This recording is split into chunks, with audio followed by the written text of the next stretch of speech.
This empty chair represents the addict who died today, not knowing recovery was possible.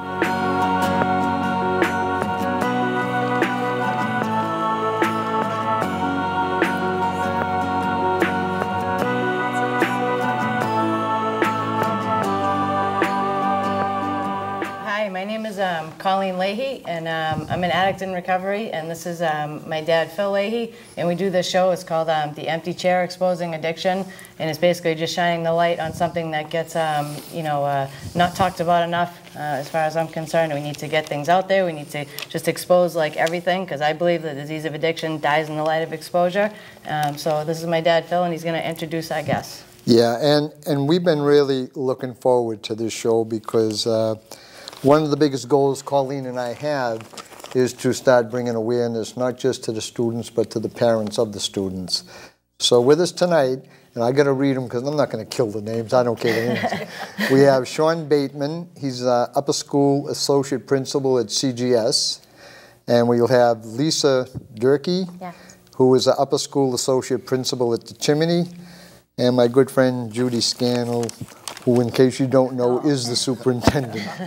Thank you. And I really do appreciate you coming. I do wish Dean could have been here, but we're going to rope him in one of these other times. Absolutely. And I think what we're going to try and do is, you know, the first 15 or 20 minutes, we want to find out pretty much like, is there a problem? How do you handle it? How do you handle the awareness, the education of the teachers? So, I mean, just start out, how severe is the problem? Not just in the high school, but obviously you guys are here from the middle school, so obviously you're having some connection. So what kind of problem do we have and what drugs? What I would like to say to open is, yes, there are issues in every one of our schools, and I want to thank you, Phil, for having us here, because we really do believe in educating our parents. That's the most important piece. We know it's difficult for a parent to accept when they get a phone call from a principal saying, we have some news for you, can you come in, we need to talk about something that we found on your child or the condition that your child arrived to school. So again, thank you, and I hope through this show this evening we can enlighten our parents. Oh, I hope so. Yes, again, we do have issues within our building. Our goal is to educate students and parents. Our goal is we want to have our students become productive citizens. That's what this is all about in their life as they move forward. I know Lisa and Sean can share with you how we're educating our students, and I think they also can share some stories when they deal with our parents and how the parents accept this. Yeah, we'd love to know, you have a situation, what do you do? Sure, if I may. I have had some situations at the school that we've had to... Now we're talking 7th and 8th, like? Yes, the experiences that I'm thinking about were both, one was in 7th grade and one was in 8th grade. Students that arrived tardy to school, students that immediately we had a suspicion that they were under the influence because of an odor. We believed that they had smoked marijuana on their way to school just right at their arrival into the school building, an hour and a half late for the start of school. And so our protocol, that we've had training on with Mrs. Scannell and with Dean Bruder, with the school nurses, we automatically refer to the school nurse. As an administrator on that day, I asked both, they were young men, I asked them both to accompany me to the school nurse. I spoke to the nurse privately for a moment and told her what my concern was about both of them. She had separated them into two rooms in the nurse's office. And then she has the medical training to do a better assessment of their condition on that day. She looks at their eyes for redness or glassiness. She took their blood pressure. She might sometimes take pulse oxygen. She does smell them, sometimes smell their clothing, or even on occasion she smelled their fingers to see if there's any smell there. And we make the best determination that we can using those resources and those tools if we believe a child's under the influence. We're fortunate to have a school resource officer in each one of the buildings. And so if I do have a suspicion that a child might have something in their possession, I can search their book bag or their coat. I can ask them to empty their pockets. That's within my purview if I have reasonable suspicion. And I have done that and did do that in this situation. Contact parents. I did find a blunt on one young man. Contact both parents and ask them to come to school. We also have established criteria that we do make an immediate referral to Dean Bruder by phone call and email to make sure that we reach him. If he can respond right away when the parents are coming into the building, he'll come at that same time, if he can, to be there right at the first initial meeting. Once we've determined that there is in fact, a concern that they are under the influence or something, if they've admitted it or if we have found something or we've used our best judgment to say we believe that you are, I concur with my supervising principal about an appropriate consequence based on our school policies and our handbook. And then we, administer that consequence when the parents arrive. We notify them of what the consequences are. But part of a drug consequence is a requirement that the family meet with Dean Bruder at a time that's mutually agreeable to them, and that the student meet with Mr. Bruder as well. It's a requirement prior to re-entry. Yeah. And so they have that immediate contact and support if they need it, because I guess we don't assume that a first time getting caught is a first time that they've done something. Exactly. We don't want to make that assumption. So I think it's great that you guys do all that stuff. As soon as you start talking about, how you separate, the two of them, because, I've never been arrested or anything, but, I've gotten, in trouble with the law, getting pulled over, and basically that's the first thing they did was separate us, because instantly they're going to start lying to see if they have the same stories, and then just kind of picking them apart from head to toe, knowing exactly, what to look for, because when I was in high school and I got, caught a couple of times, it was pretty much just kind of, laughed off, and all right, you guys, you knock it off, don't do it again, this and that, so I think that's awesome that you guys follow that kind of protocol. It's to really scare them, and if if they keep doing that every time, then that's the life that they're going to have to deal with, is being picked apart and questioned and and everything. So that's great that you guys do that. Now we're at different schools now, and we're both upper school associates. But I was there with the story of the two young gentlemen. Yeah. I was brand new to the upper school. My experience had all been lower. I had been in the upper school as the dean of students for a couple of weeks, maybe. Maybe, yeah. I was amazed by how smoothly the whole process went. It wasn't a complete disruption to the school. It was very well organized and thought out and run. I was amazed by the process. It was my first experience in the upper school with that sort of thing. Now, so. what I'd be curious now, when you had this incident, and again, the procedure followed was really fantastic, because when you got caught, I just found out she got caught because they never called me. Yeah, no. I just found out she got caught in school now. Thanks for telling me.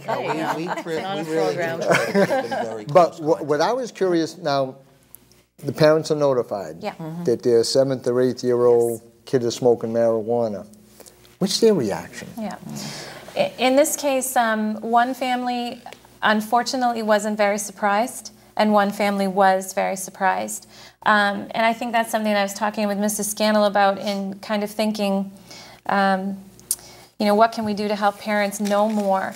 I had dealt with an older brother, so generations of families come through the schools, and so many of them are there from kindergarten right through their senior year. They tend to stay in this community. And so I had the older brother several years prior, and unfortunately he also I found marijuana in his locker on a tip from another student that he had something. I searched his locker. I did in fact find marijuana. He had it in a retainer case, his braces retainer. And so then 2 years later, his younger brother, this young man had gone on to Methuen High School. His younger brother now arrived to school high. So those parents, sadly, had prior experience and weren't very surprised. But unfortunately, you know, I don't know all the steps that they took in their own family to get help for their boys or not, if they were able to do those things. It's just unfortunate that it happened in a family like that. You kind of watched the younger brother walking in the older brother's footsteps. Do you think it might have something to do with the fact that, you know, they passed that legislation a couple of years ago that really didn't legalize marijuana, but really made it kind of it made it sound like it was. Do you think that parents, and when I say this, it's because of past experience, do you think that parents don't think there's anything wrong with kids experimenting with marijuana or booze? I think, to answer that question, I think it's a 50-50 split. I know that had a huge impact, the new law, on the school system. In talking with our school resource officers, big impact on their side. So we made a decision, because as Lisa has stated, and Sean, I'm very proud of the protocol that we have in place, and we do take this very seriously. We want to help the kids. I mean, we do not want to push these kids away. We're here to help them. So we made the decision as to how serious we would take this piece, even though now by law they can't be arrested, and that's not what we're looking for. Right. But to show the children how serious this is, what we all decided, it was harder for the kids when we called the parents than when a police officer walked in. I think over the years, though, correct me if I'm wrong, the parents now, because of our protocol, Phil, they are taking this very seriously. We do a lot of education, and we're going to continue to do more with our parents. But we saw, as soon as a parent walked in, the child was in shock. They were embarrassed. They did not know how to handle it. Now, going back to what you said, Phil, or asked, how serious do the parents take this? First, there's an embarrassment. They really are very embarrassed. Then there's the denial. But we are now, I think, more secure in what we're doing, that we can walk them out of this denial and try to get them, and many now are there. We're here to help you. Dean's been a big piece of this. And we encourage them, and we do the follow-up phone calls. Did you commit to Dean? Did you meet with Dean? In some cases, the courts do have to get involved. Lisa and Sean are very educated on the whole court system. How are you doing with the courts? So we're getting there. You know, it's just getting them to that point. You don't have to be embarrassed. And I think that they see now that we're here to work with them, it's gotten easier. I think maybe they don't realize what they're signing up for either, because I definitely didn't when I started doing, you know, weed and alcohol. Like, everybody, you know, did it, and it really wasn't taken like that seriously. But now it's like it was definitely, you know, gateway drug, like whatever you want to call it. But like I started drinking, and that was, you know, the crazy thing to do. And then not really. Then you kind of move up the ladder, the weed, and now, you know, I wanted to be a little bit cooler, so I would like just keep like moving up.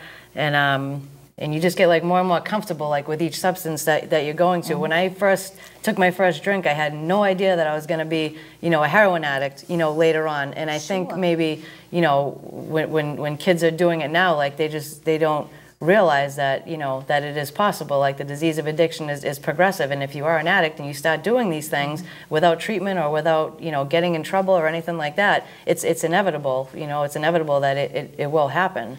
Another big step for us, now that you brought up the alcohol, there were issues, especially at our proms, so we had to take a serious look at that, and this was a hard piece for the parents to accept. We do breathalyzers for the prom nights. Now, Methuen hadn't done that ever, and we started this about 4 years ago for various reasons. Parents did have a very difficult time accepting this. We tried to educate them. We sent out notices. Please know, this is what we're going to do. We made this decision. Now, they're applauding us. They're thanking us. Sure. It is probably one of the best moves the high school ever made. Exemplar in every way. And we absolutely believe that alcohol piece, absolutely. The next step is something harder.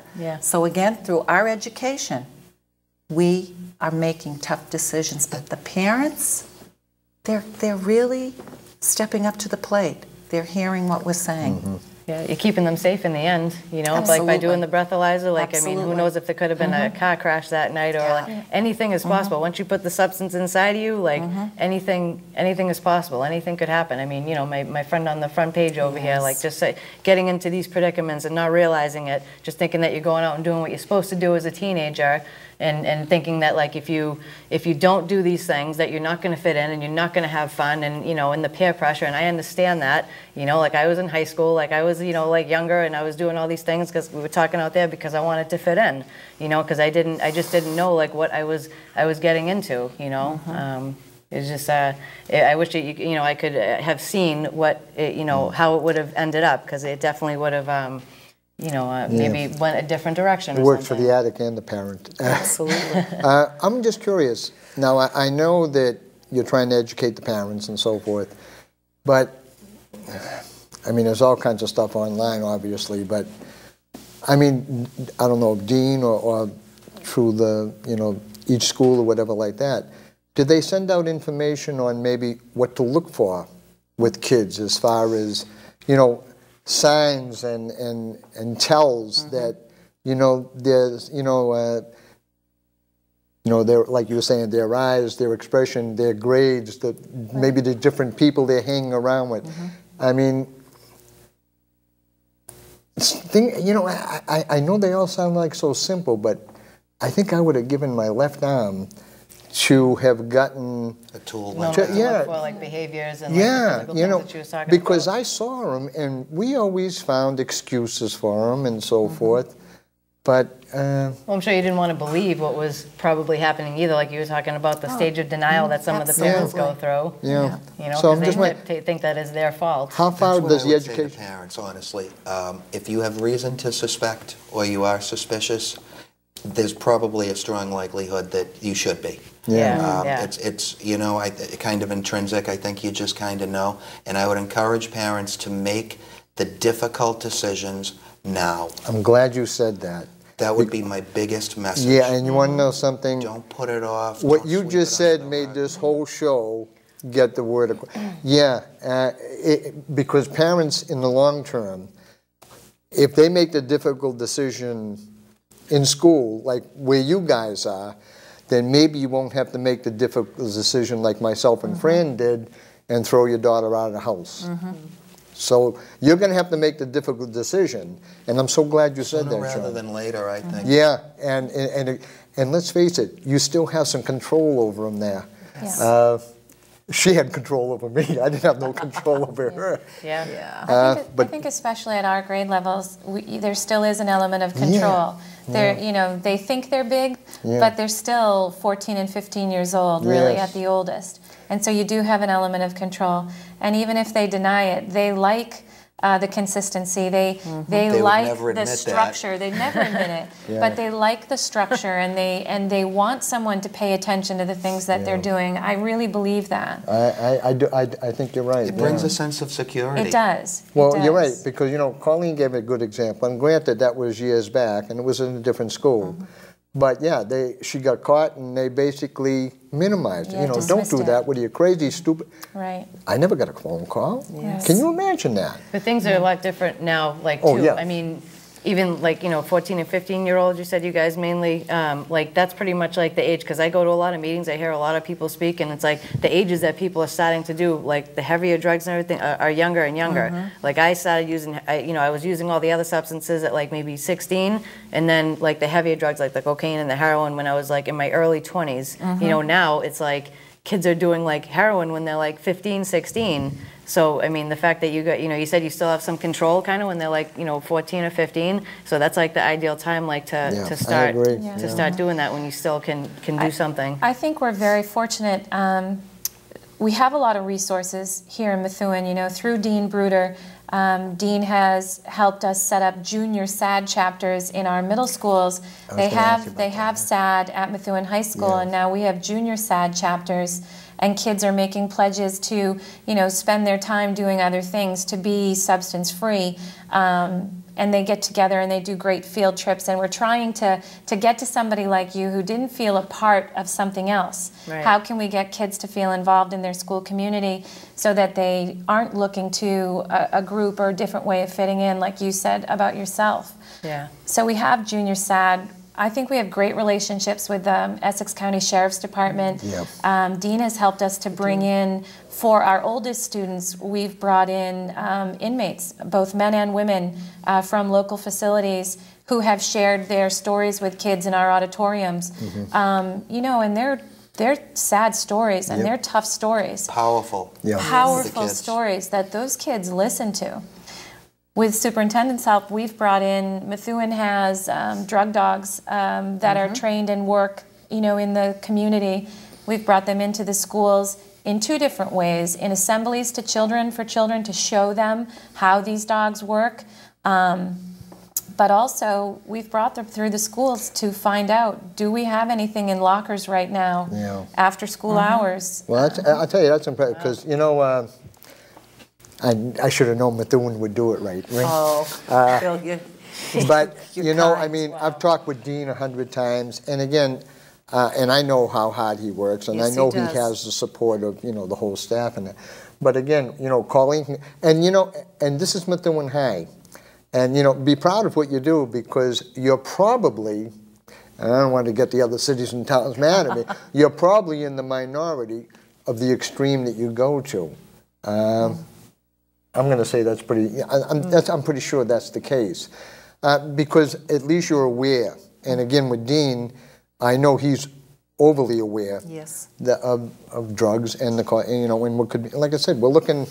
I mean, it was a shame. We're looking in the paper and you say, my God, Sad. he was a student of mine. Yes, absolutely. This person is probably going to go to jail for a long, long time.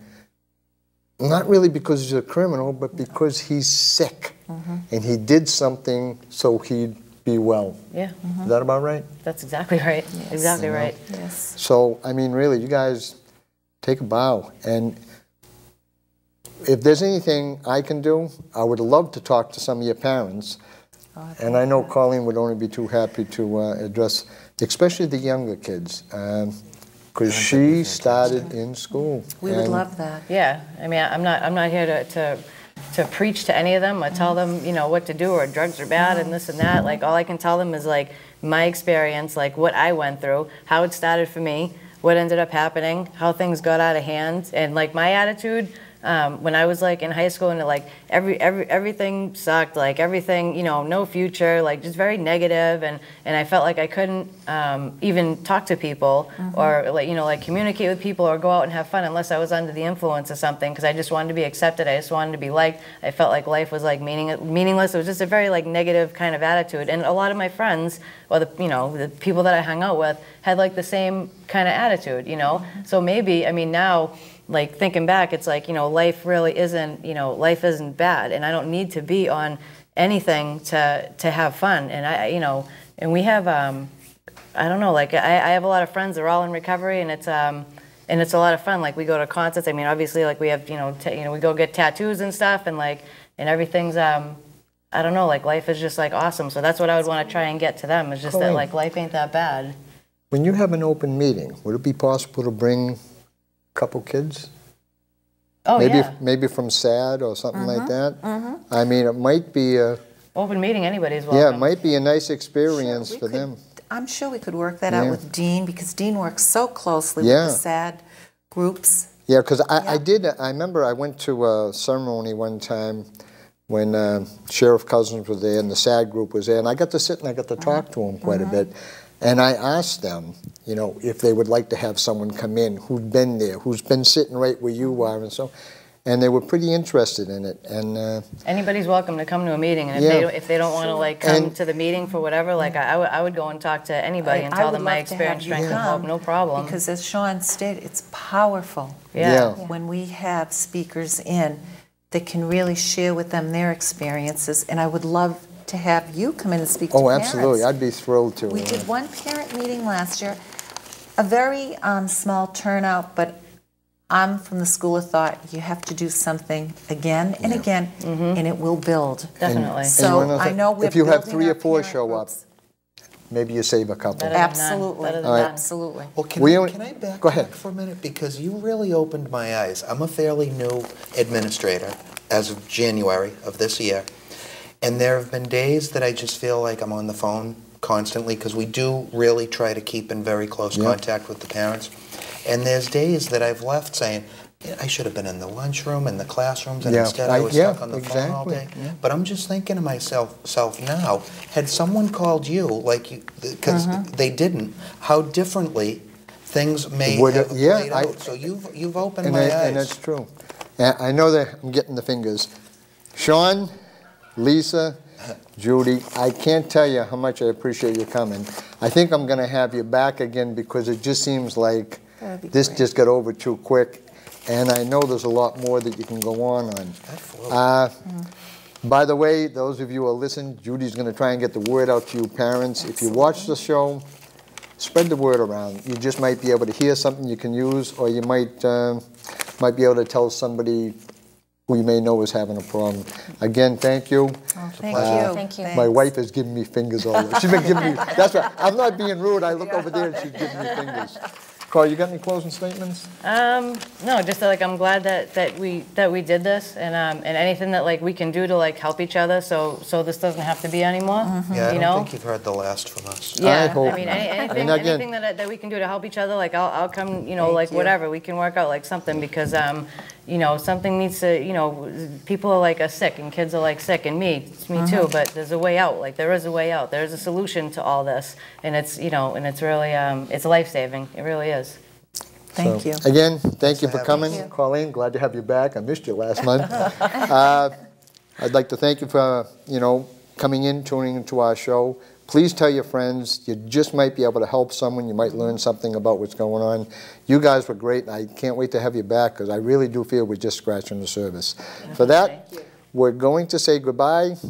Thanks again, Colleen, myself. See you next month.